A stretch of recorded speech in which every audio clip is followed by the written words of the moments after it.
La naturaleza es hermosa y extensa. El reino animal nos demuestra día con día su forma de trabajar en grupos, ya sean grandes o pequeños. Nos enseña que existe un orden biológico establecido y que el respetar este orden nos permite ser libres, vivir, disfrutar, pero sobre todo nos permite amar. Soy Manuel Lezama y hoy hablaremos del artículo 28 de los derechos humanos. Bienvenidos, mi nombre es Jesús Manuel González Lezama, estudiante de la licenciatura en médico cirujano en la Universidad Juárez Autónoma de Tabasco. Hoy vamos a hablar abordando la asignatura de Derechos Humanos, Sociedad y Medio Ambiente impartida por la maestra María Victoria Domínguez Trujillo, el artículo 28 de los derechos humanos. Como se observa en la introducción, se habla principalmente de que existe un orden biológico. Este orden biológico es muy importante que se siga. ¿Por qué? Porque así, respetando la cadena alimenticia de los animales, permite su reproducción y su permanencia sobre el planeta Tierra. Por lo mismo, se llegó a un punto en el que los filósofos decidieron crear algo conocido como orden social. Este orden social es el que permite que, no nos matemos entre nosotros, en resumidas cuentas. ¿Por qué? Vamos a dar primero el ejemplo de este compañero que tenemos aquí. Aquí tenemos un pingüino. Este pingüino, en grupo, se dedica principalmente a, su reproducción y su permanencia. Pero ojo, la palabra importante aquí es grupo. Su convivencia y la manera en la que actúan y la forma en la que se desarrollan, pescan y demás actividades con la cual permanecen es principalmente a su colaboración y participación en conjunto. Cada uno de ellos tiene una actividad específica y una función específica que tienen que desarrollar para que todos gocen de las mismas libertades y beneficios. Entonces, asimismo, el ejemplo del pingüino tenemos las abejas. En las abejas hay una jerarquía. Existen abejas que se dedican a polinizar, abejas que traen ese polen, abejas que son productoras de miel, que son constructoras del panal, etc. Todas tienen una función que desarrollar dentro de su propia sociedad para vivir en armonía. Ahora, entrando en materia del artículo 28 de la Declaración de los Derechos Humanos, decimos que el artículo nos comenta que toda persona tiene derecho a que se establezca un orden social e internacional en el que los derechos y libertades proclamados en la Declaración de los Derechos Humanos se hagan plenamente efectivos. Pero entonces, ¿qué es un orden social? Como venimos comentando, más o menos se tiene ya una idea, ¿no?, de por dónde va el orden social.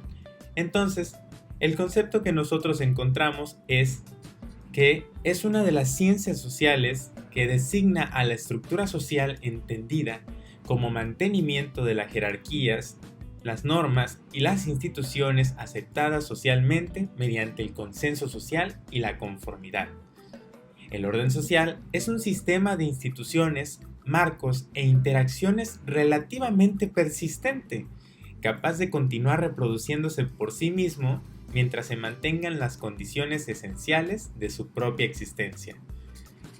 Tales condiciones incluyen las relaciones de producción, la propiedad, las relaciones de poder, de formas y expresiones culturales y de comunicación, así como la ideología o los valores.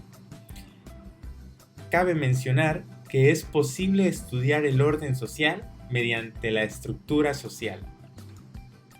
Desde sus orígenes, la sociología se preocupó por la cuestión del orden social, es decir, por el modo en que se coordinan los comportamientos individuales, dando lugar a la emergencia de fenómenos colectivos. Un factor importante del orden social es el principio de extensividad.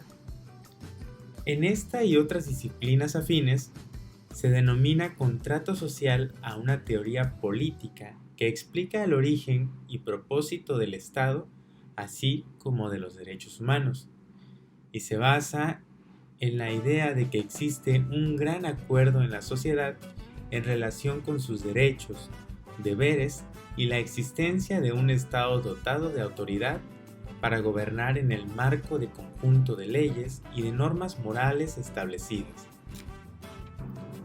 En otras palabras, el contrato social, o bien conocido como orden social, es el acuerdo entre los ciudadanos de la sociedad que dio nacimiento al Estado.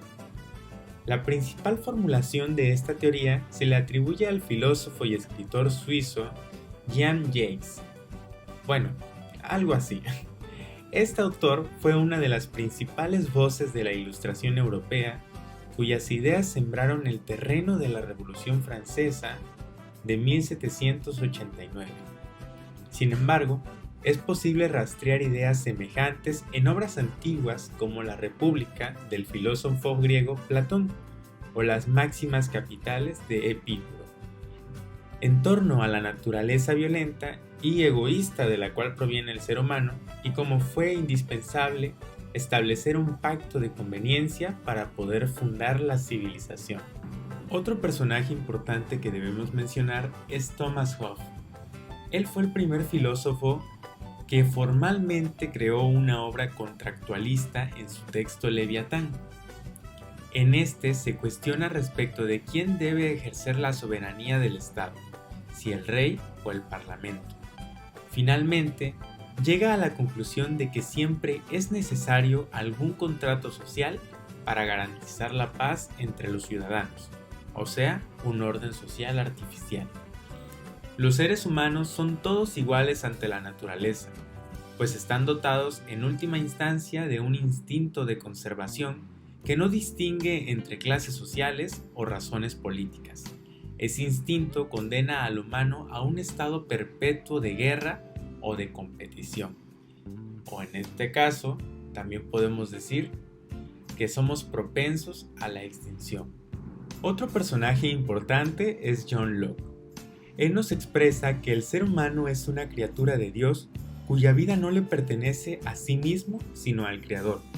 Así considerado, el humano no está capacitado moralmente para disponer ni de su existencia ni la de las demás criaturas. Únicamente tiene el derecho y el deber de preservar su propia vida. Por eso, bajo la mirada de Dios, todos los hombres son iguales en derechos y soberanía. Sin embargo, existe la necesidad, en cuanto los seres humanos conviven con sus pares, de juzgar qué hacer en caso de que alguien violente el derecho de otro de existir, y cuáles son los pasos que deben darse para ejercer la justicia. De manera semejante a Hobbes, él plantea la inevitable necesidad de sacrificar el derecho humano natural, esa violencia primitiva que permite defender la propia existencia, para que sea la sociedad civil ese juez común quien lo haga por él. Gracias a todo esto, podemos gozar de libertades, de un mundo donde podemos expresarnos armoniosamente entre nosotros y la naturaleza, respetando la vida, conviviendo, cuidando